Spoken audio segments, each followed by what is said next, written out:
तर छत्रपती संभाजीनगरमध्ये सुद्धा भाजपकडून जितेंद्र आव्हाडांविरोधात आंदोलन करण्यात येत आहे। गजानन मंदिर चौकामध्ये आव्हाडांविरोधात शेण मारो आंदोलन सुरू करण्यात आलेलं आहे भाजपकडून।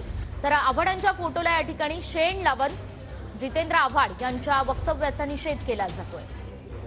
छत्रपती संभाजीनगरच्या गजानन मंदिर चौकामध्ये हे आंदोलन सध्या सुरू आहे। आणि त्याच सोबत नाशिकमध्ये सुद्धा शिवसेना शिंदे गट आव्हाडांविरोधात आक्रमक झालाय। आव्हाड यांच्या विरोधात शिंदे गटाकडून आंदोलन केलं जात आहे। मायको सर्कल जवळच्या जिल्हा कार्यालयासमोर हे आंदोलन सुरू आहे। जितेंद्र आव्हाड यांचा पुतळा उलटा लटकवून जोरदार घोषणाबाजी सुद्धा केली जाते आणि पुतळ्याला जोडे मारत या ठिकाणी आव्हाडांच्या वक्तव्याचा निषेध नोंदवला जातो।